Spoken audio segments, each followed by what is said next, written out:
नमस्कार। आप देख रहे हैं संतोष पाठक ऑफिशियल। आप सबका स्वागत और अभिनंदन। हमारे साथ हैं संतोष जी।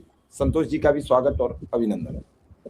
बहुत बहुत धन्यवाद शिव जी, और तमाम दर्शकों को नमस्कार। और एक बार फिर से बड़ी खबर लेकर हाजिर हो गए हम। राहुल गांधी के पीछे होते ही शिव जी, ममता बनर्जी ने नेतृत्व की कमान एक तरह से अपने हाथ में ले ली है और चार्जशीट दायर कर दिया उन्होंने। किसके खिलाफ? नरेंद्र मोदी और अमित शाह के चहेते देश के मुख्य चुनाव आयुक्त ज्ञानेश कुमार के खिलाफ 7 बड़े आरोप लगाए हैं। और 7 बड़े आरोप लगाते हुए ज्ञानेश कुमार को देश के मुख्य चुनाव आयुक्त के पद से हटाने का नोटिस दे दिया है देश के दोनों सदनों, लोकसभा और राज्यसभा में। और सबसे खास बात यह है कि इधर चुनाव आयोग के दफ्तर में बैठ के देश के मुख्य चुनाव आयुक्त चुनाव की तारीखों का ऐलान करने की तैयारी कर रहे थे। देश के 4 राज्यों और 1 यूनियन टेरिटरी, पश्चिम बंगाल, तमिलनाडु, केरल, असम और पुडुचेरी। और उससे पहले ही ममता बनर्जी ने एक बड़ा, मैं कहूं कि अपनी जो स्ट्रेटेजी है वो एक तरह से दिखा दी है, और पूरा का पूरा इंडिया गठबंधन ममता बनर्जी के साथ आ गया है। क्या है ये पूरा मामला? इस बड़े मामले से जुड़े एक एक तथ्यों की जानकारी अपनी इस चर्चा में आज हम दर्शकों के सामने रखेंगे, और हमेशा की तरह शुरुआत अपने शानदार अंदाज में शिव जी करेंगे। जी शिव जी। दरअसल आज भारत में एक ऐसा काम होने जा रहा है जिसकी शुरुआत हो गई जो आज तक नहीं हुआ। आज तक के इतिहास में भारत के किसी मुख्य चुनाव आयुक्त के खिलाफ महाभियोग प्रस्ताव नहीं लाया गया। पहली बार किसी मुख्य चुनाव आयुक्त के खिलाफ महाभियोग प्रस्ताव लाया जा रहा है।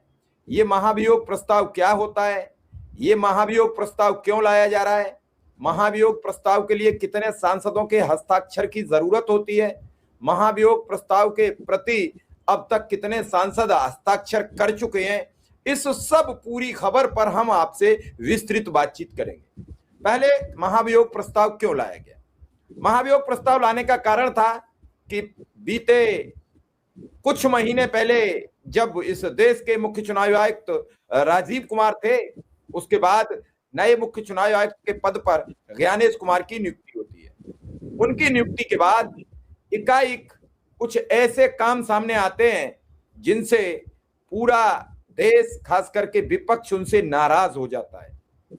उनके नेतृत्व में चुनाव होते हैं, एक तरफा चुनाव होते हैं, बीजेपी की बड़ी जीत होती है, और उसके बाद जब बिहार चुनाव का मौका आता है तो वो एसआईआर लेकर आ जाते हैं। उस एसआईआर के बाद एकाएक 12 राज्यों में एसआईआर की घोषणा हो जाती है, और उसी दौरान एक ऐसे राज्य को छोड़ दिया जाता है जो इन 5 राज्यों में चुनाव में सम्मिलित था।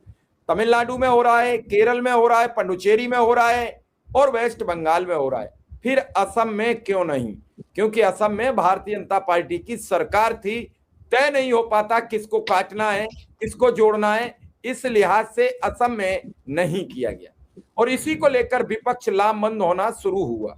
फिर समझ में आया कि उत्तर प्रदेश में 2,89,00,000 वोट कट गए, तो फिर वहां टाइम बढ़ाया गया, बीजेपी के घर घर जाकर वोट संभाले गए, और एक वर्ग विशेष के वोट काटने के लिए फॉर्म 7 कई लोगों ने सैकड़ों हजारों की तादाद में अप्लाई किए, जिसके वीडियोज भी सामने आए कि हमारे हस्ताक्षर नहीं है।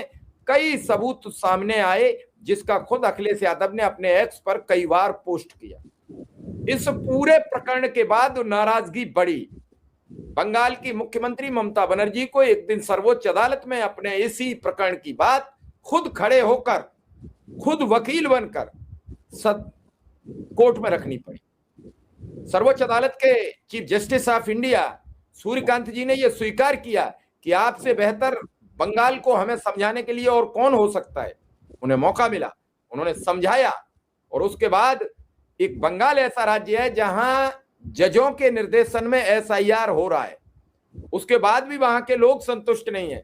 अभी बीते 2 दिन पहले ज्ञानेश कुमार जब बंगाल जाते हैं, कोलकाता में मां काली के दर्शन करने जाते हैं, प्रेस कॉन्फ्रेंस करने जाते हैं, हवाई अड्डा पर वापसी के लिए जाते हैं, काले झंडे वाले उनको 1 मिनट के लिए नहीं छोड़ते हैं। और यह भी पहला मौका था जब किसी संवैधानिक संस्था के अध्यक्ष के पीछे कोई काले झंडे लेकर दौड़ रहा था।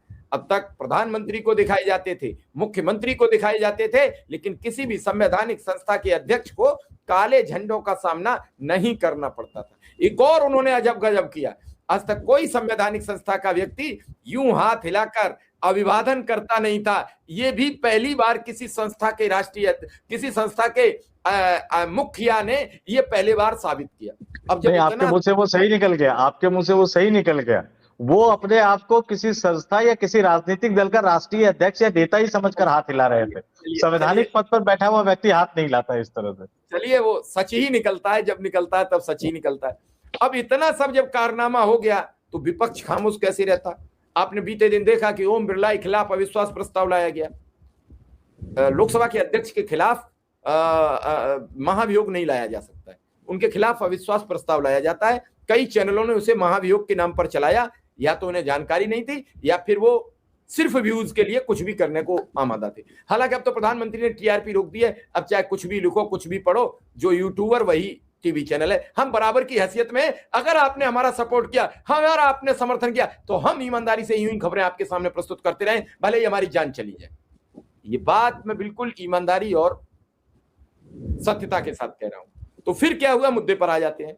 अब जब ये सब चीज हो गया तो फिर बात आई कि महाभियोग लाया जाए। तो फिर वहीं पहुंचे हम कि महाभियोग के लिए कितने सांसदों के हस्ताक्षर जरूरी है। दर्शक बड़े ध्यान से सुने, ये तकनीकी मामला है। तो जो महाभियोग के लिए प्रस्ताव आता है उसमें 100 लोकसभा सांसदों के हस्ताक्षर अत्यंत आवश्यक है, राज्यसभा के 50 सांसदों के हस्ताक्षर अति आवश्यक है। तो लोकसभा के 130 सांसदों के हस्ताक्षर तत्काल हो गए और 63 राज्यसभा के सांसदों के तत्काल हस्ताक्षर हो गए। आपको बता दें कि 292 यानी 292 सदस्य एनडीए के हैं संसद में और 249 पूरे विपक्ष, और विपक्ष के साथ छोटे मोटे दल जो न इधर है न उधर है, उन सबके मिलाकर ये संख्या है। अब राज्यसभा में 140 से ज्यादा एनडीए के सांसद हैं और 105 के आसपास यूपीए मतलब इंडिया के हैं। सांसद दोनों जगह कम है, लेकिन एक संवैधानिक संस्था के खिलाफ, अध्यक्ष के खिलाफ अगर महाभियोग लाया जा रहा है तो कितनी शर्मनाक बात है। उन्हें तो खुद स्वतः इस्तीफा दे देना चाहिए और इस विवाद से बच जाना चाहिए। अभी आपने देखा कि लोकसभा के अध्यक्ष ओम बिरला ने जब भाषण दिया अपना पहला, मोशन खत्म होने के बाद, तो बड़ा समझदारी का दिया। और उसके बाद जब राहुल गांधी बोलने को खड़े हुए तो फिर ना इस शब्द में कतई बदलाव नहीं था और स्पीड थी। हो सकता है कि अभी जो गेंद खेल रहे हैं ज्ञानेश कुमार जी, इस महाभियोग के बाद और तेजी से फिर वो बाउंड्री की भी चिंता न करें कि कोई कैच लपक लेगा, कोई हिट विकेट कर देगा, कोई नो टेंशन, जाने दो, छक्का छक्का छक्का चौका, मतलब कुछ भी। इस सब चीज के वजह से ये महाभियोग प्रस्ताव लाया जा रहा है। यानी लोकसभा के 130 और राज्यसभा के 63, 193 सांसदों ने दोपहर 11 बजे तक हस्ताक्षर कर दिए होंगे। ये सिलसिला बढ़ता चला जाएगा और फिर इस महाभियोग प्रस्ताव को सदन में प्रस्तुत कर दिया जाएगा। अब आप सोचिए, अगर नायडू का मन विचलित हो गया और प्रस्ताव के पक्ष में आ गए, कुछ भी हो सकता है। नीतीश के बारे में हम कुछ नहीं कह सकते, हालांकि नीतीश नाराज चल रहे हैं और इस नाराजगी में अगर उन्होंने ममता का साथ दे दिया, क्योंकि वो अब इस्तीफा देने के मूड में हमें दिखाई नहीं दे रहे, और अगर उन्होंने इस्तीफा नहीं दिया तो बीजेपी के लिए Iran, Epstein, trade deal, diesel, petrol, gas, Rahul के सवाल, नरवणे की किताब, शंकराचार्य, यूजीसी, जाने कितने मुद्दे हो जाएंगे। सरकार के आधे व्यक्ति कह रहे हैं कि सर गैस की कोई किल्लत नहीं है, और सरकार के ही आधे व्यक्ति उस वीडियोस को शेयर कर रहे हैं जो गैस की लाइन में लगा चीख रहा है, चिल्ला रहा है।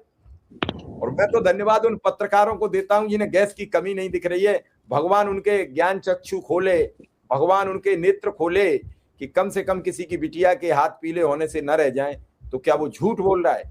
वो महिला जो रो रो कर अपनी पीड़ा बता रही है, क्या वो झूठ बोल रही है? वो व्यक्ति कह रहा है कि मैं 4 दिन से भोजन मेरे परिवार में नहीं बना है, तो क्या वो झूठ बोल रहा है? और उसके बावजूद उत्तर प्रदेश में एचपीसीएल के 2 एजीएम और जीएम का हत्या, उनका मर्डर हो जाना, क्या ये झूठ है? अगर सच है तो फिर सरकार को श्वेत पत्र जारी करके प्रत्येक घर सिलेंडर पहुंचाने की व्यवस्था करनी क्यों नहीं चाहिए? पिछले 12 साल से ऑनलाइन का रोना रो रहे हो, अब कोई सुनेगा नहीं देशवासी। 12 वर्ष से आप देश में तकनीकी व्यवस्था ला रहे थे और आप तो ये भी कबूल गए कि हमने उज्ज्वला गैस कनेक्शन कितने दिए हैं।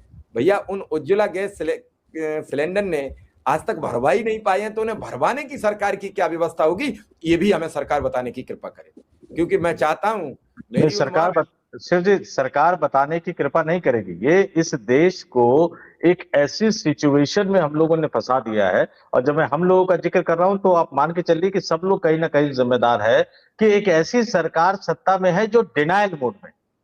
हम लोगों ने बचपन में कहानी पढ़ी थी ना, खरगोश वाली की, आंख बंद कर लो तो लगता है कोई समस्या नहीं है। ये पहली सरकार इस देश में आई है जो डिनायल मोड में है, जो ये मानने को तैयार ही नहीं है कि समस्या एग्जिस्ट करती है, और जो समस्या बताता है वो उनके लिए अफवाह फैलाने वाला हो जाता है। तमाम भारतीय जनता पार्टी शासित राज्यों के मुख्यमंत्री, पेट्रोलियम मंत्री साहब ने तो कल ही कह दिया, प्रधानमंत्री रैली में जाकर कह चुके हैं, वो पार्लियामेंट में नहीं कह रहे। ये तमाम लोग कह रहे हैं कि गैस की किल्लत नहीं है, लेकिन जो तस्वीरें आ रही हैं, जो वीडियो आ रहे हैं, वो इनकी पोल खोलते हुए नजर आ रहे हैं, और फिर भी ये कह रहे हैं कि कोई किल्लत नहीं। मतलब ये इस देश के लाखों लोगों को, आपने जिनका जिक्र किया, माता का, पिता का, जिनकी बिटिया की शादी होनी है, जो परेशान घूम रहे हैं, आप दिल्ली, नोएडा, गाजियाबाद, मुंबई, देश के हर बड़े शहर में इस तरह की तस्वीरें और वीडियो निकलकर सामने आ रहे हैं, लेकिन सरकार ये मानने को तैयार नहीं है कि कहीं ना कहीं कोई दिक्कत है। और फिर समस्या ये कि दिक्कत है तो सिलेंडर दे क्यों नहीं रहे हो? ठीक है, थोड़ा सा पैनिक है, लोग ज्यादा बुक करवा रहे हैं, तो आपके पास तो भरपूर है ना, दे दो ना। कोई गैस हवा में थोड़ी उड़ाएगा शिव जी, खाना ही बनाएगा ना गैस का, कोई हवा में तो नहीं उड़ाएगा। 1 महीने के बजाय 3 महीने का स्टॉक रखना चाहता है, आपके पास तो पूरा है। दिक्कत क्या है कि इसकी आड़ में आपके अधिकारी और आपके गैस एजेंसियों के मालिक, और ज्यादातर गैस एजेंसियों के मालिक है कौन शिव जी? या तो वो नेता है, या उनका कहीं ना कहीं वो नेता के किसी दूर दराज के रिश्तेदार आते हैं। ये एक सच्चाई, कड़वी सच्चाई। ये जो क्लास है पॉलिटिशियन का, ये इसका सबसे बड़ा कारण है, और ये कालाबाजारी करके जनता को परेशान किया जा रहा है, और सरकार अपने अपने एसी वाले कमरों में बैठ के बस पोस्ट कर दे रही है, वीडियो पोस्ट करवा दे रही है, डीएम लिख दे रहे हैं, मुख्यमंत्री सोशल मीडिया पर लिख दे रहे हैं कि कालाबाजारी नहीं होने दी जाएगी, लेकिन बड़ी बड़ी लाइनें ये बता रही है कि इस देश में सरकार का शासन का इकबाल नहीं रहा, और प्रधानमंत्री और मंत्रियों की जुबान की कोई वैल्यू नहीं रही। इस तरह के डिनाइल मूड में सरकार है, और ऐसे में लोकसभा स्पीकर के खिलाफ अविश्वास प्रस्ताव आना, और उस पर सरकार की तरफ से जवाब देते हुए गाली की शब्द यूज कर देना अमित शाह द्वारा। अब वो जानबूझकर किया या जाने में किया, लेकिन उसके बाद हंगामा हुआ तो बिना वोटिंग के ध्वनि मत से जो है वो विपक्ष के प्रस्ताव को खारिज करवा दिया गया। अगर वोटिंग होता तो ये पता लगता है कि सरकार के पक्ष में कितने सांसदों ने वोट डाला, मतलब बिरला के पक्ष में, और बिरला के खिलाफ कितने सांसदों ने वोट डाला। वो वोटिंग की नौबत उन्होंने आने ही नहीं दी। ये सरकार की स्ट्रेटेजी को समझिए। राहुल गांधी अब पीछे हो गए और ममता बनर्जी ने लीड ले ली है। और ममता बनर्जी ने लीड कैसे लिए, मैं आपको बताऊं कि चुनावी कार्यक्रम की घोषणा से पहले उन्होंने देश के दोनों सदनों में बाकायदा पुख्ता तरीके से, पहले वाले तरीके से नहीं कि आपने ईयर गलत कर दिया, कुछ कर दिया, पुख्ता तरीके से उनको हटाने के लिए महाभियोग का नोटिस दे दिया है। और ममता बनर्जी के नेतृत्व की क्षमता को कोई नकार नहीं सकता। आज भी वो पश्चिम बंगाल में सड़क पर उतर जाती है। जब मामला फंसा तो आपने जिक्र किया कि सुप्रीम कोर्ट में वो इस देश के इतिहास की पहली मुख्यमंत्री बनी जो सुप्रीम कोर्ट में सिटिंग मुख्यमंत्री होते हुए भी एक केस के लिए फरियाद लेकर मुख्य न्यायाधीश के पास पहुंची, चीफ जस्टिस ऑफ इंडिया के बेंच के पास पहुंची। और आज ममता बनर्जी ही देश की पहली मुख्यमंत्री हो गई हैं जिनकी पार्टी ने पहली बार इस देश के आजाद भारत के, लोकतांत्रिक भारत के इतिहास में पहली बार देश के मुख्य चुनाव आयुक्त को हटाने के लिए महाभियोग का नोटिस दे दिया है। इस तरह से देश की राजनीति पहुंच गई है, और कैसे पूरा इंडिया गठबंधन उनके साथ आ गया है। लोकसभा में तृणमूल कांग्रेस के सांसदों की संख्या सिर्फ 28 है, सिर्फ 28 है, लेकिन लोकसभा में कितने सांसदों ने सिग्नेचर किया, हस्ताक्षर किया, आपने भी उसका जिक्र किया, 130। ममता बनर्जी ने उतनी संख्या जुटा ली, यानी पूरा का पूरा इंडिया गठबंधन उनके साथ खड़ा है। राज्यसभा में ममता बनर्जी के पार्टी की सांसदों की संख्या है 12, और राज्यसभा में कितने सांसदों के सिग्नेचर करवा लिए उन्होंने? 63 सांसदों के सिग्नेचर करवा लिए, यानी कुल मिलाकर 193 सांसदों के हस्ताक्षर से उन्होंने ज्ञानेश कुमार के खिलाफ महाभियोग का नोटिस दे दिया है। और मुख्य तौर पर शिव जी मैं बताता हूँ, मुख्य तौर पर जो है वो 7 आरोप लगाए गए हैं। जो चार्जशीट है एक तरह से, उसमें तृणमूल कांग्रेस ने 7 आरोप लगाए हैं। और कौन कौन से है? पक्षपातपूर्ण आचरण, चुनाव धांधली की जांच में जानबूझकर बाधा डालना, वो कर्नाटक में मामला दर्ज है, चुनाव आयोग जानकारी नहीं दे रहा है, बड़े पैमाने पर मतदाताओं को वोट करने से वंचित करना और चुनाव आयोग की स्वतंत्रता को प्रभावित करना। और इन 7 आरोपों में से अगर मैं बता दूं, जो 7 आरोपों की जो चार्जशीट है, इसमें से 3 आरोप जो है वो बहुत ही महत्वपूर्ण है, जो पूरे के पूरे चुनाव आयोग के एग्जिस्ट पर ही और मुख्य चुनाव आयुक्त के रवैये पर ही सवाल खड़ा कर रहा है। इसमें सीधे सीधे तृणमूल कांग्रेस ने जो महाभियोग का नोटिस दिया लोकसभा और राज्यसभा में, उन्होंने कहा कि भैया ये ऐसे देश के मुख्य चुनाव आयुक्त है जो वोटर से वोटिंग का अधिकार छीन रहे हैं, जबकि बाबा साहब भीमराव अंबेडकर, डॉक्टर राजेंद्र प्रसाद, जवाहरलाल नेहरू, सरदार वल्लभ भाई पटेल जैसे स्वतंत्रता सेनानियों से भरी भारत की संविधान सभा ने भारत के तमाम मतदाताओं को बिना किसी लिंग, जाति, धर्म, संप्रदाय के भेदभाव के समान रूप से वोट देने का अधिकार दिया था। और चुनाव आयोग की जिम्मेदारी दी थी कि वो ज्यादा से ज्यादा मतदान को सुनिश्चित करे। लेकिन ये देश के शायद पहले ऐसे चुनाव आयुक्त बन गए हैं, थोड़े बहुत राजीव कुमार भी थे, जो मतदाताओं से वोट का ही अधिकार छीन रहे हैं। यहाँ वोटर जो है वो सरकार चुनते हैं, लेकिन देश का मुख्य चुनाव आयुक्त एक ऐसा व्यक्ति बना है जो अब ये तय कर रहा है कि वोटर कौन होगा। सरकार तो बात की बात होगी। दूसरा जो आरोप उनसे लगाया है कि भैया SIR करवाते समय संविधान का सीधे सीधे उल्लंघन किया देश के मुख्य चुनाव आयुक्त ने। और तीसरा उन पर आरोप लगाया गया है, जो हमने भी खबर चलाई थी कि जब तृणमूल कांग्रेस के राष्ट्रीय महासचिव अभिषेक बनर्जी के नेतृत्व में एक प्रतिनिधि मंडल गया था, तो उंगली दिखाकर बात की थी ज्ञानेश कुमार ने, मुख्य चुनाव आयुक्त ने। तो उस आरोप पत्र में वो भी लिख दिया गया है कि भैया जब तृणमूल कांग्रेस के नेता देश के मुख्य चुनाव आयुक्त से मिलने गए, अपनी बात को रखने गए, अपनी शिकायत को रखने गए, तो उन्होंने उनके साथ दुर्व्यवहार किया, उन्होंने उनके साथ बदतमीजी से बात की। और इसलिए वो देश के मुख्य चुनाव आयुक्त ज्ञानेश कुमार को हटाने के लिए महाभियोग का नोटिस दे रहे हैं। और इसमें अन्य कई भी गंभीर आरोप लगाए गए हैं। सीधे तौर पर सत्ताधारी दल यानी भारतीय जनता पार्टी का पक्ष लेने का आरोप लगाया गया है। और निश्चित तौर पर देखिए, नंबर गेम आपने जैसा कहा कि भारतीय जनता पार्टी के पास है, इसमें कोई दिक्कत नहीं आनी है। लेकिन यहीं से सवाल खड़ा हो जाता है, इतिहास में दर्ज होगा कि जब पक्षपातपूर्ण रवैया रखने वाले देश के मुख्य चुनाव आयुक्त, तो हम नहीं कह रहे, आप राहुल गांधी को कहते हो कि भैया तुरंत जवाब दे और एफिडेविट दे, लेकिन अनुराग ठाकुर पर आपकी बोलती बंद हो जाती है। ये ऐसा चुनाव आयुक्त आया जो इससे पहले नेताओं को गलत बयानी करने पर व्यक्तिगत नोटिस दिया करता था सिर्फ। मतलब अगर बाला साहब ठाकरे से वोट देने का अधिकार छीना था ना, इसी देश के चुनाव आयोग ने छीना था। TN शेषन ने इस देश के प्रधानमंत्री PV नरसिम्हा राव की क्या हालत कर दी थी, बिहार के मुख्यमंत्री की क्या हालत कर दी थी TN शेषन ने, आप याद कर लीजिए। और जब भी कोई गलत बयानी करता था, चाहे वो कोई भी हो, उस व्यक्ति को व्यक्तिगत नोटिस दिया जाता था। लेकिन इस देश के चुनाव आयोग ने क्या कर दिया, इनसे पहले वाले लोगों ने क्या कर दिया, और उसी को कंटिन्यू ये रख रहे हैं कि प्रधानमंत्री ने कुछ अपशब्द बोला, कांग्रेस प्रधानमंत्री के खिलाफ शिकायत लेकर गई, तो चुनाव आयोग ने कहा कि नहीं, हम ये नियम बना रहे हैं कि अब व्यक्ति को नोटिस नहीं दिया जाएगा, जिम्मेदारी पार्टी के नेता की होगी। तो अब प्रधानमंत्री कुछ बोले तो नोटिस किसको जाता था? JP नड्डा को। अब आने वाले दिनों में प्रधानमंत्री कुछ बोलेंगे तो नोटिस किसको जाएगा? नितिन नवीन को। कभी सुना है आपने कि अगर बेटे ने कोई जुर्म किया तो उसके बाप को गिरफ्तार करके जेल में डालेंगे, बेटे से पूछताछ भी नहीं करेंगे? आप सोचिए क्या कानून बनाया आपने, कानूनी बना दिया, अलग बदल दिया आपने, क्योंकि आपकी हिम्मत नहीं थी कि आप नरेंद्र मोदी को नोटिस जारी करके पूछे कि भैया ये भड़काऊ बयानबाजी क्यों करते हैं। क्योंकि चुनाव आयोग का नियम है कि चुनावी रैली में आप भड़काऊ बयानबाजी नहीं करेंगे, धर्म के आधार पर वोट नहीं मांगेंगे, धार्मिक आधार पर वोटों के ध्रुवीकरण करने की कोशिश नहीं करेंगे, सांप्रदायिक आधार पर तनाव पैदा करने की कोशिश नहीं करेंगे। और इन्हीं तरह के आरोपों के कारण तो बाला साहब ठाकरे से वोटिंग देने का अधिकार छीन लिया था। कई सालों तक वो वोटर नहीं थे शिव जी, और वोटर नहीं तो चुनाव नहीं लड़ सकते। तो भैया मोदी जी के लिए नियम ही बदल दिया कि नहीं, अगर बेटा भी गलती करेगा तो बाप को नहीं। यहाँ तो बेटा बाप भी नहीं, यहाँ तो ऐसा कर लीजिए कि बाप अगर गलती करेगा तो बेटे को उठा के सजा देंगे, क्योंकि बाप के खिलाफ कुछ करने की हिम्मत नहीं है। सुधांशु त्रिवेदी के शब्दों में कहूं तो इसको शब्दशः मत लीजिएगा, बीजेपी राजनीति में कोई बाप बेटा नहीं होता है। लेकिन मैंने एक उदाहरण दिया कि भैया गलती मोदी करेंगे, नोटिस आप JP नड्डा को देंगे, देते थे। आप गलती मोदी करेंगे, नोटिस आप नितिन नवीन को दोगे। ये कौन सा प्राकृतिक न्याय का सिद्धांत है जो चुनाव आयोग ने डर के मारे बदल दिया? चलिए अब देखते हैं क्या होगा चुनाव आयुक्त का। चुनाव आयुक्त ने जो मनमानी की है उससे पूरा विपक्ष नाराज है और इसीलिए लामबंद होकर उनके खिलाफ खड़ा हुआ है। चुनाव आयुक्त का क्या होगा, संसद में क्या होगा, उनके खिलाफ कार्रवाई क्या होगी, ये पूरी प्रक्रिया आपको हमने समझा दी है। कितने सांसद जरूरी है, अब इस वीडियो को ध्यान से सुने।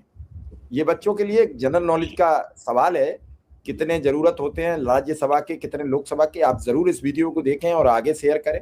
फिलहाल इस खबर को यहीं विराम देंगे। आपका एक चीज और दर्शकों को बता दूं, एक चीज बस शिव जी, कि ये जो महाभियोग प्रस्ताव है, इसके पारित होने के लिए विशेष बहुमत की जरूरत हो। मैंने नंबर के भी आपको बता दिया। अब विशेष बहुमत कितना चाहिए? सदन की जो कुल संख्या होती है शिव जी, उसका बहुमत चाहिए।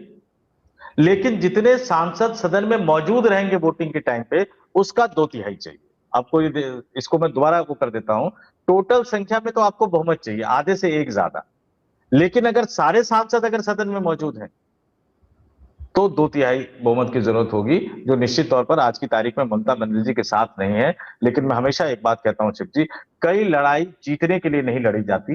ये जानते हैं आपकी हार तय है, लेकिन इसके बावजूद भी आप लड़ते हैं क्योंकि इतिहास सवाल पूछेगा किसी न किसी दौर में कि जब ये सब गलत काम हो रहे थे तो आप लड़ क्यों नहीं रहे थे। ममता बनर्जी उसी लड़ाई को आगे जारी रखी हुई है और इतिहास हर व्यक्ति से पूछता है। और इसलिए शिव कुमार मिश्रा और संतोष पाठक भी अपनी अपनी जो गिलहरी वाली भूमिका है, जो रामायण में गिलहरी ने निभाई थी पुल बनाते समय, जब लंका जा रहे थे भगवान राम, तो हम भी अपनी गिलहरी वाली भूमिका निभा रहे हैं। लेकिन सवाल यह है कि क्या हमारे दर्शक अपनी गिलहरी वाली भूमिका निभा रहे हैं? क्या हमारे साथ वो खड़े हो रहे हैं? क्या हमारा साथ वो दे रहे हैं? ये हम दर्शकों पे छोड़ते हैं। कमेंट कीजिए, सब्सक्राइब कीजिए, मेंबर के तौर पर ज्वाइन कर सके तो ज्वाइन कीजिए। संकट का काल है, कब कौन सा चैनल बंद हो जाए कह नहीं सकते। हमने एक मोजो इंडिया यूट्यूब प्लेटफॉर्म भी शुरू किया है। अगर आप तमाम लोग उस मोजो इंडिया पर अगर आप आएंगे, उसका जो यूआरएल है @mojo इंडिया हिंदी है, उसको भी सब्सक्राइब कर लीजिए। क्योंकि आपको अपनी भूमिका खुद तय करनी है और आपकी भूमिका ये तय करेगी कि हमारी आवाज कितनी वजनदार होगी या नहीं। नहीं तो हम भी कब तक नक्कार खाने में तूती की तरह से बोलते रहेंगे। नमस्कार, धन्यवाद।